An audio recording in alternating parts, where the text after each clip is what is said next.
5 minute বক্তব্য দেওয়ার পরে একটা ওষুধ দেবো তৃণমূলের ভাইরা যদি ভুল বকে তাকে দেওয়ার জন্য, শুনে যাবেন তো, ওষুধটা নিয়ে যাবেন তো। তার আগে বলছি, আমরা আজকে প্রোগ্রাম করছি, তৃণমূল আমার কথার একটাও কাটতে পারবে না, বিজেপি একটা কথা কাটতে পারবে না। দুজন মিলে কি বলবে জানেন? বিজেপি বলবে এ তৃণমূলের সাথে, তৃণমূল কি বলবে? বিজেপির দালাল, বিজেপির টাকাতে চলছে আসে। আর বিজেপি কি বলবে? ও যাই করুন না কেন তৃণমূলকে সুবিধা করে দেবে। এর বাইরে বিজেপি তৃণমূল আমাদের কথা কাটতে পারবে না। তবে আমি তার আগে একটা কথা বলি, বিজেপির প্রশ্নই আসছে না, আমি পাত্তাই দিই না। যেই দিন তৃণমূল বাংলায় চলে যাবে, বিজেপি বলে কিছু থাকবেই না। যখনই তৃণমূল এসছে, সাথে বিজেপিকে নিয়ে এসছে। বলুন আপনারা, বাপেরা বুকে হাত দিয়ে বলুন, 2011 সালের আগে, 2011 সালের আগে পশ্চিম বাংলায় বিজেপির কটা এমপি এমএলএ ছিল? এই বলুন আপনারা, ছিল? কটা কাউন্সিলর ছিল? কটা চেয়ারম্যান ছিল? কটা প্রধান ছিল? কটা সমিতির মেম্বার ছিল? কটা জেলা পরিষদের মেম্বার ছিল? খুঁজে পাওয়া যাবে না। আতস কাঁচ দিয়ে দেখতে হতো বিজেপি কি।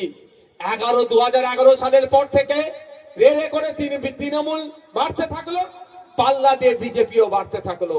অ্যাকচুয়াল তো তৃণমূল বিজেপির গর্ভে জন্ম হয়েছে।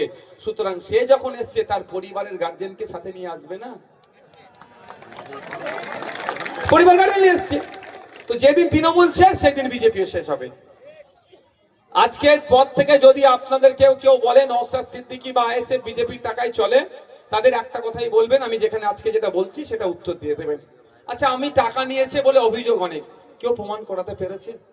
আমাকে যখন জেলে রেখেছিল, একটা খবর ছড়িয়েছিল না, হাওয়ালার মাধ্যমে টাকা ফাঁকা, অনেক কিছু প্রমাণ করাতে পেরেছে? পারেনি। তো আমি আজকে চ্যালেঞ্জ দিয়ে যাচ্ছি আপনাদেরকে একটা কথা, জীবনেও পারবে না। কিন্তু তারপরে কানের কাছে বকলে তো খারাপ লাগবে তো একটু। তাহলে খারাপের উত্তর কি দেবেন? আজকে এই পলসন্ডা হসপিটাল মাঠে দাঁড়িয়ে আপনাদেরকে আমি একটা কথা দিয়ে যাচ্ছি, অন ক্যামেরা বলছি। আমার রাজ্য কমিটির একজন সর্বোচ্চ নেতার মধ্যে একজন, ইনি আমাদের শামসুর আলী স্যারের সামনে আপনাদের বলে যাচ্ছি, বিজেপি যদি আমাকে টাকা দেয়, আমি গোপনে নয়, আমি প্রকাশ্যে নেব। ঠিক আছে? ভয় লাগলো নাকি? আমার ভয় লাগে না। যারা মুসলমানদের পেছনে লাথি মেরে বলছে বাংলাদেশে পাঠিয়ে দেবে, তারা আমাকে টাকা দেবে? যারা আমাকে রোহিঙ্গা বলে দিচ্ছে, তারা আমাকে টাকা দেবে? এটা ভাবতে পারা যায়? আমি নেব। এবার হচ্ছে, আমার যেই বন্ধু টাকার ব্যবস্থা করে দেবে, তাকে 90% টাকা ফেরত দিয়ে দেবো। মাত্র 10% টাকা নেবো আমি পার্টি চালাতে। অর্থাৎ যে তৃণমূলের বন্ধুরা বলছে নওশাদ সিদ্দিকী বিজেপির কাছ থেকে টাকা নেয়, নিশ্চিতভাবে তার জানাশোনা আছে বিজেপি নেতার সাথে। তাকে বলবেন, ভাই তুই ব্যবস্থা কর।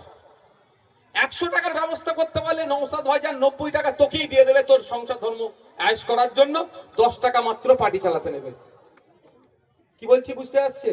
আজকের পর থেকে যদি কেউ বলে কথা, তাদের কি বলবেন? তুই ব্যবস্থা কর, ভাইজান প্রকাশ্যে নেবে। গোপনে বলছিস নিয়েছে তো, ভাইজান প্রকাশ্যে নেবে। দেখি কেমন ব্যবস্থা করতে পারে। শুধু আমাদের সম্পর্কে মিথ্যাচার হচ্ছে। বন্ধুগণ, SIR নিয়ে খুব চিন্তিত।